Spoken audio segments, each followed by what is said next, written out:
हाँ जी, राम राम सर। आप सबका आपके अपने YouTube channel Sumanlata Yadav Hindi classes में हार्दिक स्वागत, हार्दिक अभिनंदन। यदि हम बात करें बच्चों, बिल्कुल आज हम ऑनलाइन आने वाले थे और मिलने वाले थे, लेकिन किसी कारणवश मैं लाइव नहीं आ पाई।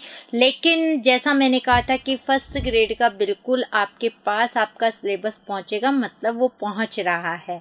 ठीक है, लाइव हम लोग कल मिल लेंगे और फिर आपके जो भी क्वेश्चंस हैं उनको भी अगर जहाँ तक हो पाएगा मैं बिल्कुल सॉल्यूशन कर दूंगी। आप फर्स्ट ग्रेड और सेकंड ग्रेड के दोनों को सिलेबस भी देख लेंगे और फिर आपको पता चल जाएगा आखिर आप लोगों को कौन से एक विषय की तैयारी करनी है। यानी विषय तो हिंदी है, मतलब फर्स्ट ग्रेड की तैयारी करनी है या सेकंड ग्रेड की तैयारी आप लोगों को करनी है।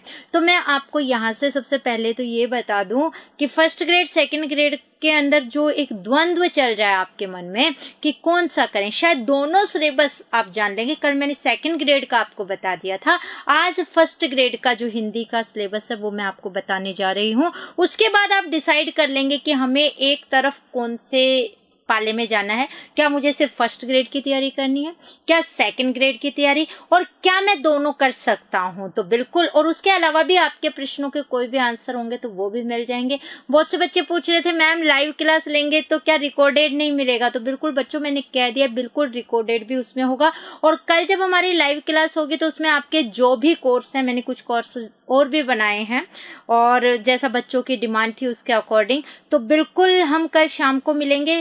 लाइव बैच का क्या टाइम रहेगा वो भी आपको पता चल जाएगा।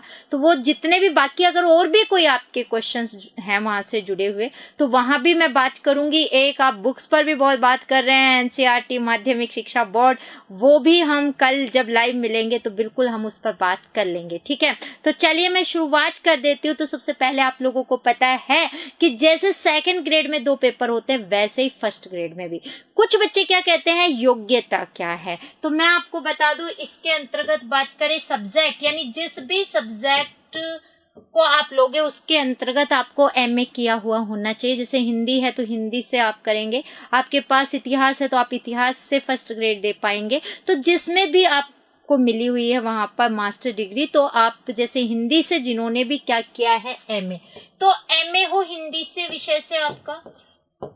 कई बच्चे कहते हैं मैंने बीकॉम बीएड किया है, तो आप कॉमर्स की ओर जाएंगे, आपके पास जो सब्जेक्ट है वो सेकंड ग्रेड में।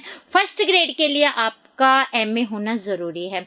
जो बच्चे एमए प्रीवियस में हैं वो भी, मतलब अब प्री उनका क्लियर हुआ है और फाइनल ईयर में आए हैं, बिल्कुल वो भी भर सकते हैं। अगर हम बात करें फॉर्म, बिल्कुल आप शायद जहां तक एलिजिबल हो जाएं तब तक पेपर आपके हो जाएं, तो बिल्कुल वो बच्चे भी आप तैयारी कर सकते हैं। जिन बच्चों का हिंदी से एमए नहीं है वो बच्चे तो आप सोच ही नहीं सकते हैं फर्स्ट ग्रेड के लिए। तो एक तो इसमें जरूरी है कि आप एमए हिंदी से हुई हो, प्लस में बीएड भी आपका होना जरूरी है। तो बीएड वाला भी एक रूप आपको यहाँ पर मिलेगा। ये दोनों चीजें होनी चाहिए आपकी योग्यता में। ठीक है, बात करें पेपर की तो इसमें भी वही, एक तो फर्स्ट पेपर आपका होगा और एक आपका सेकंड पेपर होगा।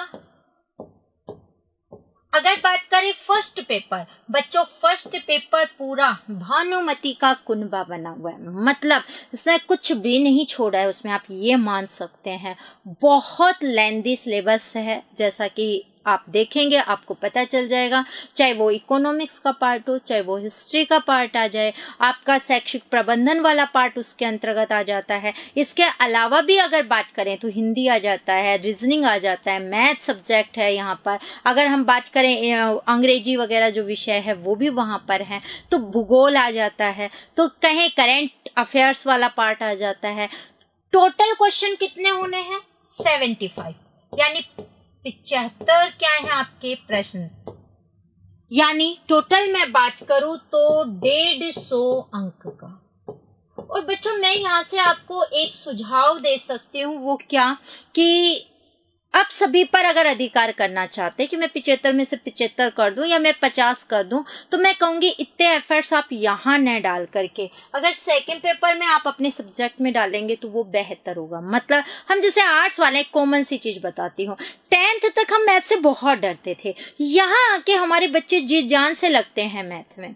मैं ये नहीं कह रही हूँ कि आप सभी नहीं कर पाएंगे, पर मेरा कहने का मतलब है आप यहाँ से उतना निकाल लो जितनी आपकी ज़रूरत है, जितनी आपकी ज़रूरत है। मतलब मैंने देखा है पिछली बार भी मेरा जो स्टूडेंट है उसने फर्स्ट पेपर में 29 ही क्वेश्चन सही थे उसके, लेकिन फिर भी उसका फर्स्ट ग्रेड में सिलेक्शन हो गया। क्यों? क्योंकि सब्जेक्ट ये आपका प्लस होना चाहिए, यानी इसमें बहुत अच्छे मार्क्स आ जाते हैं तो बिल्कुल सिलेक्शन क्या हो जाता है, निश्चित हो जाता है। तो आप यहाँ से अगर 30 से 35 प्रश्नों का टारगेट रखकर भी चल लेते हो, पर वो टारगेट मतलब कि इतने मेरे 100% सही हो ही जाने चाहिए। अब उसमें जैसे हम आर्ट्स वाले हैं, हो सकता है आपने जैसे तैयारी की हो तो आपने इतिहास पढ़ रखा है, शैक्षिक प्रबंध आप बहुत अच्छे से कर सकते हो, हिंदी आपका विषय है, 4 क्वेश्चंस आपके वहां आने हैं। आप वैसे तो हर सब्जेक्ट वाला ही चाहता है कि ये 4 तो क्वेश्चन सही हो ही जाए हमारे, तो वो आपका एक प्लस पॉइंट है वहां पर कि आपके सब्जेक्ट के क्वेश्चन है वहां पे।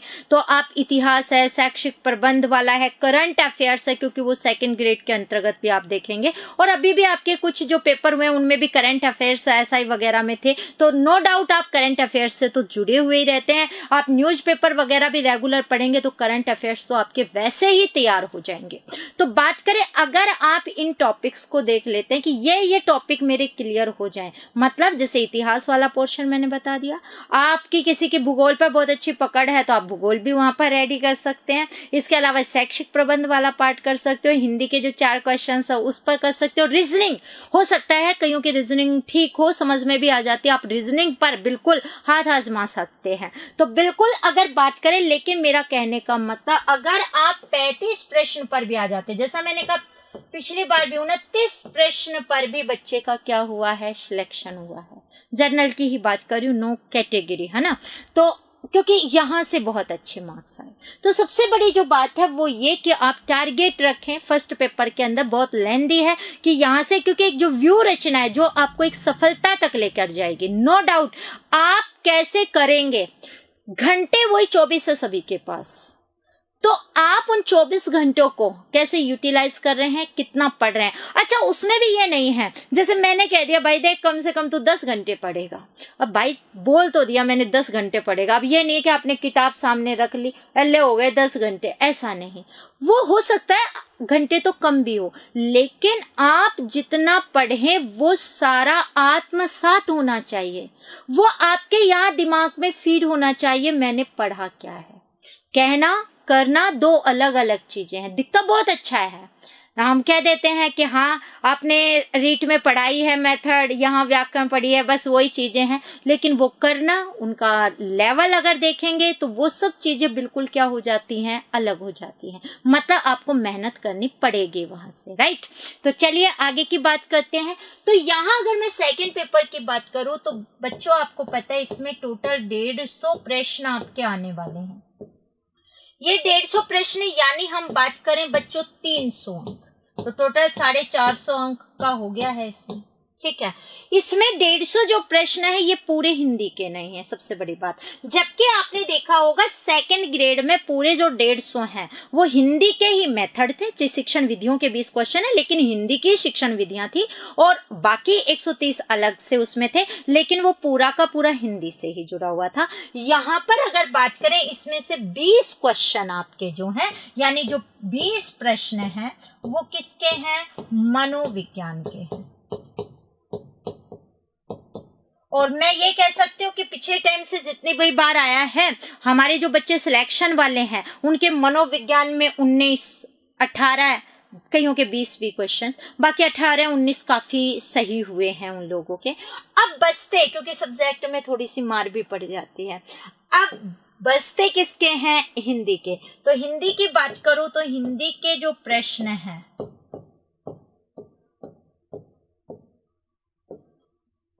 वो टोटल कितने हुए, 130 प्रश्न हैं, यानी टोटल 260 अंक। आपके हिंदी के हैं। इसमें स्नातक, स्नातकोत्तर, काव्य शास्त्र, ये सारा पार्ट अलग अलग बटा हुआ है। वो मैं आपको बता देती हूँ क्या आपका सिलेबस है और फर्स्ट ग्रेड और सेकंड ग्रेड में क्या अंतर है, ये भी आपको पता चल जाएगा। आप पूछते हैं बुक कौन सी पढ़ें, तो बिल्कुल आपको कोई टेंशन करने की जरूरत नहीं। व्याकरण की बुक ऑलरेडी मेरी चल रही है। वस्तुनिष्ठ सारांश अगर कहें, वस्तुनिष्ठ हिंदी जिसमें ऑब्जेक्टिव क्वेश्चंस हैं, पिछले सारे ईयर्स के आए हुए क्वेश्चंस हैं, इवन उसमें कुछ अलग से क्वेश्चन जोड़े हुए हैं। लगभग मैं बात करूं तो ये कह सकते हो आप 3500 प्लस उसमें क्या है प्रश्न है, तो बिल्कुल आप वो ले सकते हैं प्रैक्टिस के लिए। इसके अलावा सारांश सामान्य हिंदी है जिसमें थ्योरी प्लस क्वेश्चंस दोनों हैं, तो आप बिल्कुल व्याकरण के लिए इसे पढ़ सकते हैं। फर्स्ट ग्रेड सेकंड ग्रेड के लिए बुक भी आ रही है, क्योंकि कई बच्चे कहते हैं मैम बुक बता दो। अच्छा, मैं बताने को तो कह दूं आपको फर्स्ट ग्रेड वाला कि हाँ ठीक है बेटा, आपको आचार्य रामचंद्र शुक्ल खरीद लो, एक डॉक्टर नगेंद्र खरीद लो, या रामस्वरूप चतुर्वेदी खरीद लो। तो बेटा हमें तो सिर्फ कहना है, खरीदना आपको है, पढ़ना आपको, लेकिन समस्या क्या है, वो इतना जो लंबा चौड़ा उन्होंने लिखा है विद्वानों ने, ऐसा नहीं है कि सभी पेज से और लाइन से ही वहां पर क्या बनेगा क्वेश्चन। तो मैंने कल भी बात की थी जब मैंने सेकंड ग्रेड के बारे में आपको बताया था कि आपको टेंशन नहीं लेनी है, यथा टाइम आपको बुक बता दी जाएंगी, लेकिन हम लोग जो नोट्स आपको प्रोवाइड कराते हैं या कक्षा में आप लिखते हैं या हम आपको समझाते हैं, वो सारगर्भित होते हैं। सारगर्भित यानी जितनी किताबें हैं उन किताबों में से कौन सा प्रश्न बनेगा, वो सारे प्रश्न हम एक जगह ला करके और आपको देते हैं कि भाई तुलसी में ये है, आपने 2 पेज भरे, उसकी हर एक लाइन क्या है प्रश्न। इसलिए हम कहते हैं कि हम जो पढ़ाएं वो आप पढ़ें। फिर बच्चों को क्या लगता है ये तो थोड़ा सा मैटर है, थोड़ा सा नहीं, वो पूरा निचोड़ है। अब आप 10 पेज पढ़ोगे और वहां से आपको पता चला एक क्वेश्चन निकल रहा है, तो वहां तो टाइम इतना चला जाता है, राइट। तो वो इसीलिए हम कहते हैं, तो बाकी अदरवाइज हम कहते हैं शुक्ल बिल्कुल पढ़िए आप लोग, शुक्ल को तो पढ़ना ही पढ़ना चाहिए। शुरू में उनकी भाषा शैली थोड़ी क्लिष्ट है इसलिए समझ में नहीं आती, लेकिन यकीन मानिए जब आप पढ़ेंगे साहित्य मुझसे, उसके बाद आप जब शुक्ल पढ़ना शुरू करेंगे तो सब कुछ आपको समझ में आ जाएगा। तो बात करें अब हम आगे की, तो ये ध्यान रखिएगा फर्स्ट ग्रेड सेकंड ग्रेड की पुस्तकें जल्द ही आ रही हैं मार्केट में, मेरी भी, लेकिन आपको फिर भी खरीदना है तो मैंने कहा शुक्ल वगैरह आप ले सकते हैं। हालांकि भाषा शैली क्लिष्ट शुरू में समझ में नहीं आएगा, थोड़ा हो सकता है हिंदी पर विश्वास डगमगा जाए, लेकिन आप तब खरीदिएगा जब हम आपको कहें। अदरवाइज मैं ये कह सकती हूँ कि हम तो बता देंगे, पढ़ना आपको है, पैसे आपके लगने हैं, ठीक है। अब हम बात करते हैं इसके विषय पर कि क्या क्या है, जरा इसमें देखिए बेटा अगर बात करें, ये आपका पेपर सेकंड जो सब्जेक्ट का है, हिंदी से मैं बात कर रही हूँ, खंड फर्स्ट जो जुड़ा हुआ है उच्च माध्यमिक स्तर से, इस यूनिट से आपके आते हैं 55 प्रश्न आते हैं, यानी मैं बात करूं तो टोटल 110 अंक। देखो चीजें वही है, उस चीज को कौन कैसे समझा रहा है, रिप्रेजेंट कैसे हो रही है, बात वहीं से ही है, बस बात और कुछ भी नहीं है, ठीक है। तो 55 प्रश्न 110 अंक का, और इसमें है क्या क्या। देखिए सबसे पहली बात करें, अपठित गद्य, ज्ञान एवं अर्थ ग्रहण से संबंधित प्रश्न आपसे उसमें पूछे जाएंगे। एक अपठित पद्य, ये जो सेकंड इकाई है, ये ए पार्ट को इन्होंने अलग अलग बात करें तो टोटल अगर मैं बात करूं तो 7 भागों में इन्होंने इसको बांटा है, यानी ए पार्ट के कितने अंग कर दिए इन्होंने, 7 अंग। उन 7 अंगों में क्या क्या दिया है इन्होंने, एक तो अपठित गद्य और एक अपठित पद्य, जो आप सीटेट वगैरह में भी देखते हुए आए, वहां से आपसे क्या पूछे जाएंगे, प्रश्न पूछे जाएंगे, वो दे सकता है। दूसरी बात, ये जरूरी नहीं कि अपठित गद्यांश और पद्यांश दोनों ही आए, एक भी दे सकता है, यानी उसने तो केवल ये दिया है कि ये है पार्ट। अब इसमें से मैं क्या देता हूं, ये मेरी एक इच्छा है। जैसे हमने देखा इस बार के रीट में होने तो चाहिए थे हमारे 15 क्वेश्चन मेथड के, लेकिन सेकंड लेवल में सिर्फ हमें 10 ही क्वेश्चन मिले हैं मेथड के, फर्स्ट लेवल में 12 मिले हैं, सेकेंड लेवल में 20 क्वेश्चन हमें व्याकरण के मिल गए वहां पर, तो वो डिपेंड उस पर करता है, ठीक है। लेकिन पहला जो 2 पॉइंट है वो अपठित गद्यांश और अपठित पद्यांश में से क्या पूछे जाने का है प्रश्न, तो 2 ना सही लेकिन हो सकता है एक आपसे डेफिनेट वो पूछेगा ही, है ना।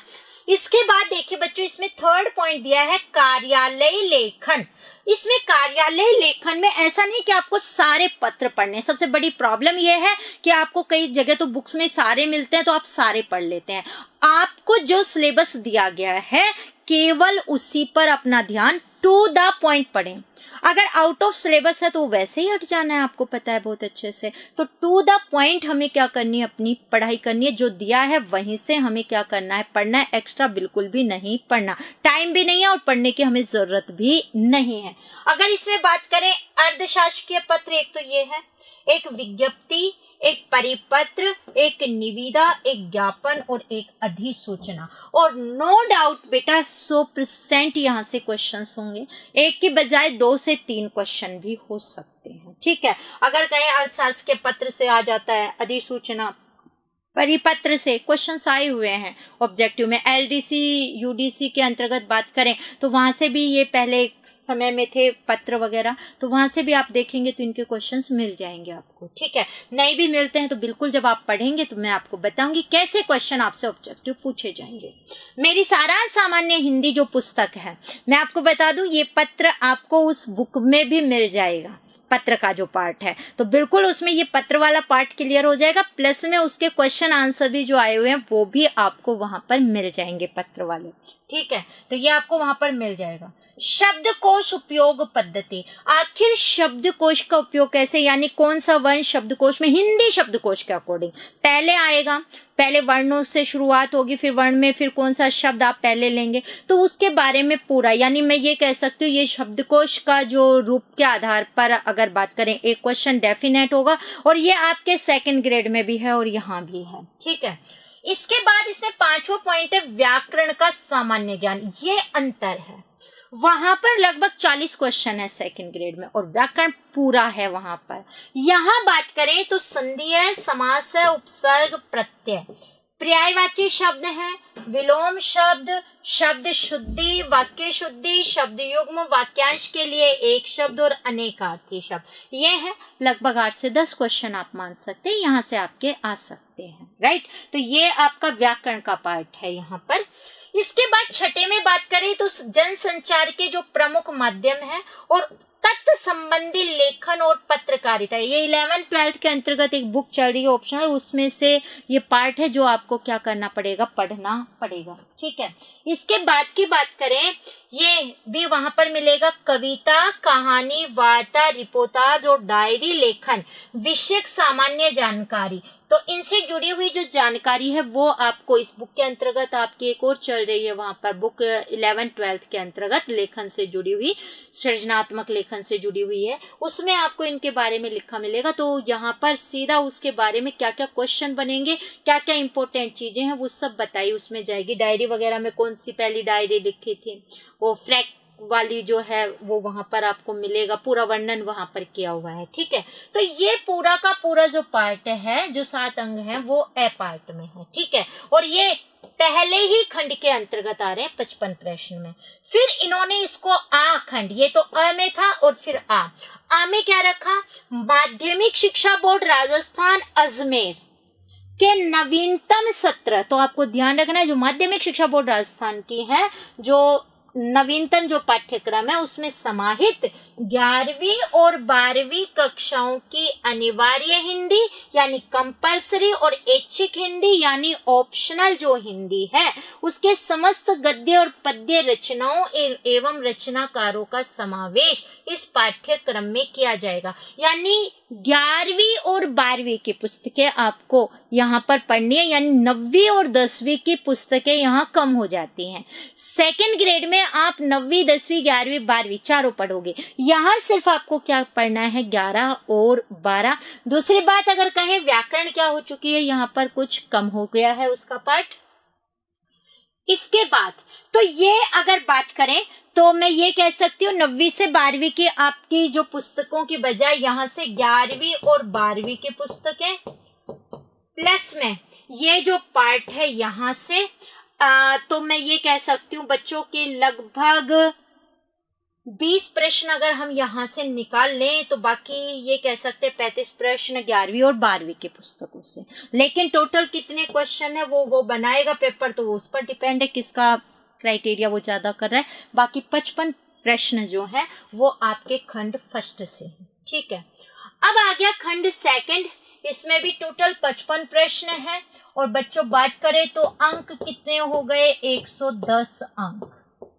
अच्छा, एक चीज और, कई बच्चे कह रहे हैं अगर मैम नया टॉपिक जुड़ गया तो मैंने पहले भी बताया बेटा, नया टॉपिक जुड़ गया तो बाकायदा आपको पढ़ाया जाएगा, रिकॉर्डेड वाले में ऐड करवा दिया जाएगा। ऐसा नहीं है कि आपको नहीं करवाया जाएगा या अलग से चार्ज लिया जाएगा, बिल्कुल भी नहीं। हमने पढ़ाया है, अगर कुछ नया जुड़ता है तो ऐड होगा और अगर कुछ हटता है तो वो हटा दिया जाएगा। समझ में आ गई बात? ओके, आगे की बात करें तो इसमें देखें लेंदी पार्ट, बहुत लेंदी पार्ट आप इसे कह सकते हैं। हिंदी साहित्य का इतिहास, उस इतिहास को भी इसने अलग अलग भागों में बांट दिया। ये आप देख रहे हैं, अंग आपको नजर आ रहे हैं और ये अंग जाते जाते यहाँ 5वें पॉइंट तक जाकर के क्या होते हैं, रुकते हैं। जरा देखते हैं। पहले में इतिहास लेखन की परंपरा, फिर प्रमुख इतिहास ग्रंथ, इतिहास लेखक, हिंदी साहित्य का आरंभ, काल विभाजन और नामकरण। और डेफिनेट क्वेश्चंस होते हैं, आपको पता है जी, बिल्कुल। तो वहां पर जो पद्धतियां हैं, वर्णानुक्रम में पद्धति वगैरह, तो वो मैं सारी की सारी आपको बिल्कुल एक एक पॉइंट से चलेंगे, एक्स्ट्रा पढ़ेंगे नहीं। पीएचडी में आपको करवाने वाली नहीं हूं, आप ध्यान रखना। लेकिन सिलेबस का एक भी पॉइंट छूटेगा नहीं। ये आप पहले भी पढ़ चुके हैं बच्चे, बहुत उन्हें भी पता है और अभी भी रीड के टाइम भी पढ़े हैं तो उन्हें भी बहुत अच्छे से पता है कि टू द पॉइंट बात करती हूँ मैं। ठीक है, आगे की बात करते हैं। आदिकाल, यानी आपको पता है हमारा जो इतिहास है, आचार्य रामचंद्र शुक्ल की भी बात करें, उनका इतिहास प्रामाणिक माना जाता है। तो 4 भागों में हमने डिवाइड किया है वैसे, आदिकाल, भक्तिकाल, रीतिकाल, आधुनिक काल। आदिकाल नामकरण किसने दिया, शुक्ल ने कौन सा नाम दिया था, ये सब आप जब पढ़ेंगे आपको पता चलेगा। तो उसके बाद ये आपका आदिकाल शुरुआत में आता है। तो आदिकाल में उनकी रचनाओं की प्रामाणिकता, जैसे पृथ्वीराज रासो वगैरह है, किसने प्रामाणिक माना, किसने नहीं माना, क्या वीर रस की प्रधानता रही है या नहीं रही है, देशभक्ति थी या नहीं थी, उनकी जो प्रवृत्तियां वगैरह हैं उनके ऊपर बात करेंगे। ये प्रवृत्तियां क्या विशेषताएं रही हैं, किस पर बल दिया गया है आदिकालीन रचनाओं के अंतर्गत, वो सब। रचनाकार वहां के और प्रमुख रचनाओं का परिचय। प्रमुख अगर मैं बात करूं यहाँ पर तो ये नहीं कि सिर्फ आदिकाल, मतलब आदिकाल जो अलग अलग भागों में बटा हुआ है, जैसे वहां नाथ वाला है, सिद्ध वाला है, जैन वाला है, लौकिक साहित्य, ढोला मारूरा दूहा वगैरह जिसमें आते हैं, अमीर खुसरो वगैरह आ जाते हैं, वो है। तो वो सारे के सारे रासो साहित्य वगैरह, तो वो सारी की सारी चीजें आपको क्या करनी होंगी, पढ़नी पड़ेंगी। ये लाइन एक दिख रही है लेकिन है वो सारा। इसके बात करें तो भक्तिकाल, भक्तिकाल का सामान्य परिचय, कैसे उसका उद्भव और विकास हुआ, क्या उसकी दार्शनिक पृष्ठभूमि रही है, क्यों आया। और फिर जो भक्ति काल को अलग अलग जो भागों में हमने बांटा, संत काव्य धारा, उसकी क्या विशेषता है, उसके प्रमुख कवि कौन से और उनकी कौन सी रचनाएं। फिर सूफी काव्य, मलिक मोहम्मद जैसी वगैरह, संत काव्य धारा में कबीर वगैरह, रैदास वगैरह, वो सारे के सारे आपको पढ़ने ही है उसमें, उनकी विशेषताएं, उनके प्रमुख कवि और उनकी रचनाएं। राम भक्ति काव्य, उनकी विशेषताएं, प्रमुख कवि और रचनाएं।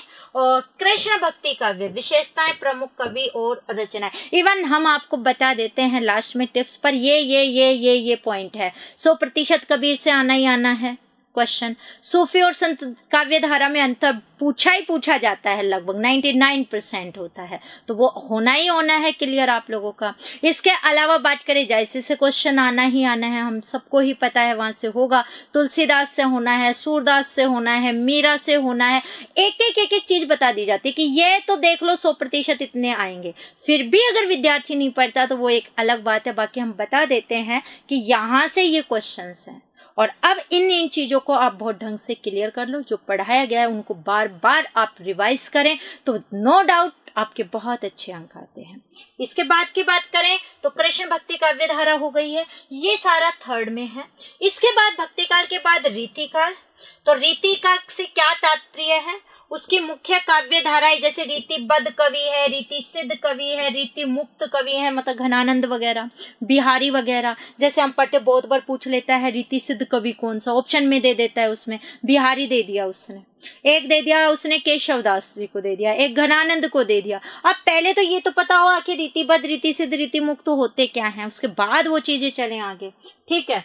तत्कालीन काव्य की सामान्य प्रवृत्तियां या विशेषताएं एवं विशेषताएं और रचनाकार और प्रमुख रचनाओं का परिचय। बिल्कुल भिखारी दास आप जानते हैं, इसमें जसवंत सिंह से क्वेश्चन आ रहा है, जिसे आप यशवंत भी बोल देते हैं। देव इसके अंतर्गत आ जाते हैं, घनानंद से प्रश्न आ जाता है, यहाँ से केशव है, यहाँ पे पद्माकर हैं, तो ये कहें तो इम्पोर्टेंट पार्ट आ जाता है, राइट। इसके बाद की बात करें, बाकी गंग वगैरह कभी आ जाते हैं। फिर आ जाता है आधुनिक काल। इस आधुनिक काल के अंतर्गत बात करें तो पहले तो पूर्व पीठिका हो चुकी है उसकी, भाई भारतेंदु जो है काल शुरू हुआ उससे पहले आखिर क्या चीजें हुई, वो पूर्व पीठिका। उस पूर्व पीठिका में क्या क्या है, तत्कालीन परिस्थितियां, हिंदी गद्य का उद्भव, हिंदी गद्य मतलब खड़ी बोली का, नव जागरण काल, भारतेंदु एवं समकालीन साहित्यकार, गद्य की विविध विधाओं का उद्भव। तो विविध जो गद्य की विधाएं आई, जैसे आप देखते हैं कहानी, एकांकी वगैरह जो है गद्य की विधाएं जो उद्भव हुई उनके बारे में, तो ये इतना है। फिर इसमें भी जो गद्य की विधाएं हैं उनमें देखो विविध गद्य की विधाओं के विकास में क्या क्या है बच्चों, नाटक, एकांकी, निबंध, कहानी, उपन्यास, आत्मकथा, जीवनी, संस्मरण, रेखाचित्र, रिपोर्टाज, रचनाकारों और उनकी प्रमुख रचनाओं का परिचय। बहुत आराम से मैं इसको क्लियर कर देती हूँ आपको कि ऐसा नहीं है बहुत प्रॉब्लम आएगी। लगभग तो हम बात करें जैसे जयशंकर प्रसाद है, अब छायावाद काल में ही पढ़ लेंगे, जो अब पढ़ ही रहे हैं वहां पर आधुनिक काल के अंतर्गत। और छायावाद है द्विवेदी काल में रामधारी सिंह दिनकर वगैरह हैं, तो इनके नाटक, इनकी कहानी या इनकी एकांकी, जिनकी भी जो भी पार्ट आप पढ़ेंगे, प्रगतिवाद, प्रयोगवाद, वो तो वहां से क्लियर हो ही जाती है। उसके बाद जैसे ये विधाएं आएंगी तो ये कब हुई, क्या इनका विकास क्रम हुआ, फिर उसमें जो वो कहानीकार आएंगे या नाटककार आएंगे, उनमें वही कुछ तो रिवाइज हो जाएंगे जो आपने कहाँ पढ़े हैं इससे पहले आधुनिक काल। क्योंकि आधुनिक काल में आपको पता है कि वहाँ छायावाद वाला पार्ट भी है, भारतेंदु काल वाला भी पार्ट आ चुका है, वहाँ द्विवेदी जी का भी आ चुका है युग, इस द्विवेदी युग आ चुका है। इसके अलावा प्रगतिवाद है, प्रयोगवाद है, नई कविता है, वो सब आ जाते हैं। तो उनका तो वहीं पर ही क्या हो जाता है, क्लियर। तो एक बार यहाँ करके उनका तो रिवाइज होता है, तो बहुत चीजें तो बच्चा धीरे धीरे अपने आप ही क्लियर करना शुरू कर देता है। काव्य के विकास के अंतर्गत भारतेंदु युग ये आ गया, देखो द्विवेदी युग, छायावाद, प्रगतिवाद, प्रयोगवाद, नई कविता। और नई कविता के अलावा समकालीन कविता, रचनाकारों और उनकी प्रमुख रचनाओं का परिचय, ये इसके अंतर्गत पार्ट है आपके। ठीक है, ये सारा का सारा जो आपका चल रहा है इतना कुछ, ये कौन से पार्ट के अंतर्गत ही चल रहा है, सेकंड में ए पार्ट, ये इतना है इसमें।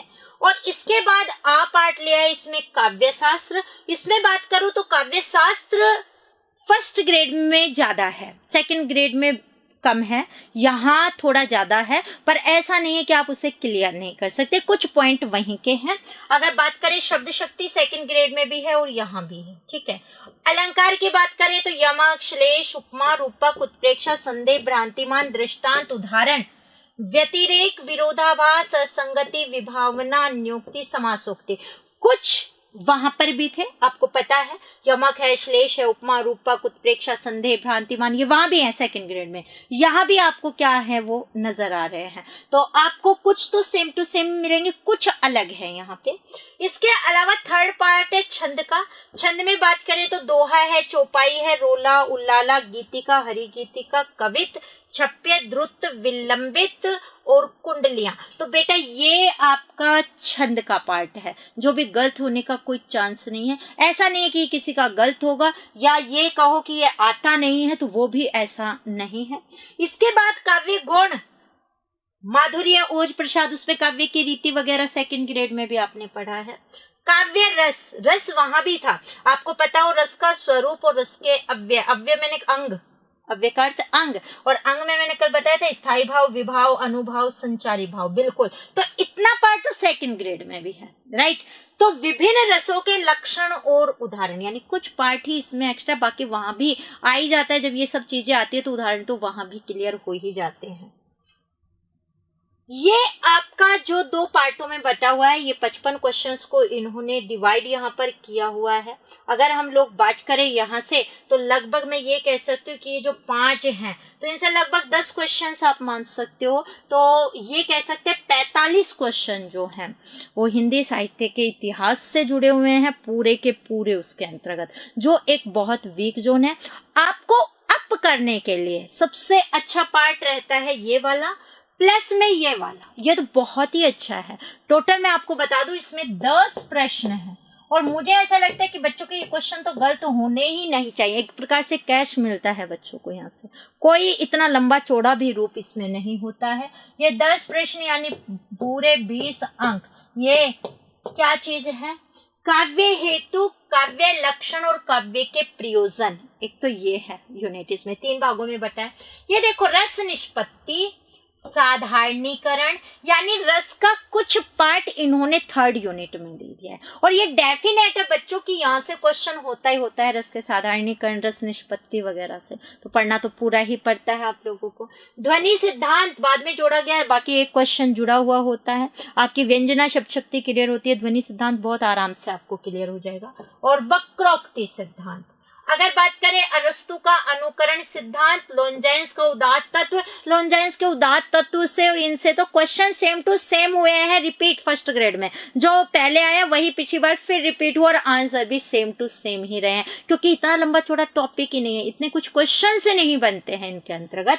और मार्क्सवाद नया ऐड है तो एक क्वेश्चन डेफिनेट है, यहाँ से ये नया ऐड हुआ था, 2 इसमें कुछ सिलेबस में चेंजेस हुए थे, कुछ हटे थे, लेकिन मैं कह दूं ये सबसे अच्छा एक पार्ट है।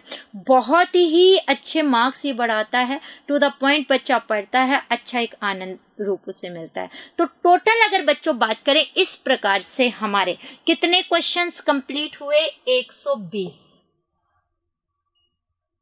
मैंने शुरू में शायद कुछ गलत बोल दिया है ना, 1 मिनट। हाँ,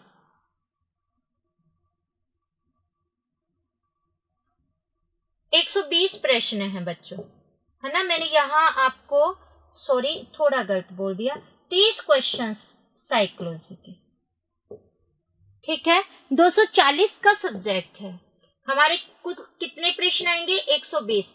जोड़ने में मैथ हम की कम हो गई, 55 + 55 + 10, इतने आपके क्वेश्चन है।